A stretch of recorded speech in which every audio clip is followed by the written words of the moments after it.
Don't miss any of the action at Oceanside, Chula Vista, Torrey Pines, and many more San Diego schools. Download the free UT Preps app on Google Play or the Apple App Store. Hey there, sports fans. Christian Pedersen with SDPI. Thank you very much for checking in with us. I got another great day of playoff baseball for you.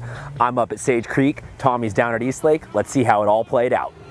Division 4 quarterfinals, number 3 Claremont at number 2 Sage Creek. Sage Creek coming up with all sorts of celebrations beforehand. Question is, would they have anything to celebrate? First team to be happy, Claremont. They got a couple runners on, no one out, top of the first.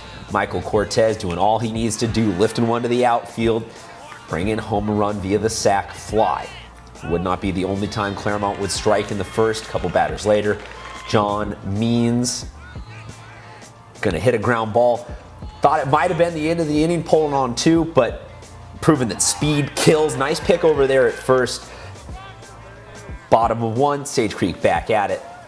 Bryce Busher, all you gotta do sometimes put the bat on the ball. That brings home a run.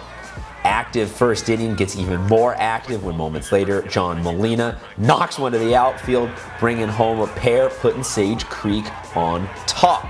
But true to the early form of this one, Claremont bounces right back, putting the ball in play with runners on. Usually a good thing. Had to hurry the throw a little bit, no good. Claremont draws even. So the third inning, that's when the pitchers started to go back to the drawing board, come up with some Ks. That's Harrison Humberstone right there. This one's Ross Milo. Bats go silent, then looking for someone to break out of it. Ryan Torres, RBI single down the left field line. Sage Creek up 1. Sage Creek going to add another one as Torres gets driven in here, courtesy of his buddy Zach Thurman. Knocking one right through the 5.5 hole. A San Diego classic to bring in an RBI there. Harrison Humberstone, not always with the Ks, getting some help from his defense. That one's Scott Anderson. Nice play at the hot corner. All eyes, though, were on Sam Wesniak doing yard work. No idea why he had to run so hard when he hits a no-doubter to straightaway center. Finally gets to enjoy a little bit of the trot there as Sage Creek starts to pile it on late. Humberstone getting some Ks, helping himself to a CGW for the boys. Let's hear from some of them, then over to Tommy. I think teams are scared of us, personally. I think we're going to go out there and get the championship and play at UCSD for the win. Everybody's doing a great job at the plate. Everybody's putting phenomenal at-bats together. Everybody's getting on base. Everybody's doing a little part here and there. We're really starting to click as a team, and we're just doing phenomenal.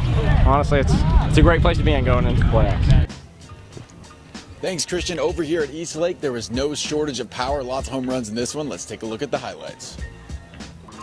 Before the game even starts, it's always the game before the game, and Eastlake takes this one as Country Day cannot stay on the field long enough. We'll go to the actual game now. First inning, you know what they say, you never want to give a team 3 base runners. Here's a walk, here's another walk, and how about 3 walks in a row for the Tories, and obviously something bad's gonna happen, right? Josh Rowe makes sure something bad happens. So, dude, grand slam, Josh Rowe in the first inning right away. It's 4-0 La Jolla Country Day. Can you believe it? Can the Cinderella team do it again? Still in the first, it's LJ Jones with the RBI single, making it 4-1. And we're going to find out what his name means later. Here we go to the third inning now. It's LJ again. And we find out that LJ stands for Long Jacks. Bam! Home run, LJ Jones making the score 4-2 in the third inning. Still in the third, it was a good one for Eastlake. It's Julian Escafudi at the high fives. It's Julian Escobedo at the plate. He will have a 2-run double. That will tie the game at 4 as we head to the fourth. As both runs score there. In the fourth inning, it's Santino Rivera. He's not a selfish guy, folks. Here's a sacrifice fly with the score 4-4. That will make it 5-4. Eastlake takes their first lead of the game here in the fourth inning. And back to the fifth. We figured out what LJ stands for, right? Long Jacks. But what does Jones stand for? Just one, never enough, sir. His second home run on the game, giving Eastlake the 6-4 lead. They would win eventually 6-5. No surprise we have to interview after this game, right? Here's LJ. What was that first one like? You know, I wasn't expecting a fastball because I knew why would he throw me one, so I just waited back and saw something up, and I just took it. And how about that second one? Same thing. I had another curveball, just waited on it because he already threw me like the whole count. He just kept throwing me curveballs, so I just sat back and swung. And you guys got down 4-0 real quick. How did you guys bounce back from that, and what did it take? You know, it's just a lot of intensity. You know, having a lot of fun. You know, just waiting out back, and our whole team is getting really live around these games, and we just told each other to pick each other up, and who cares?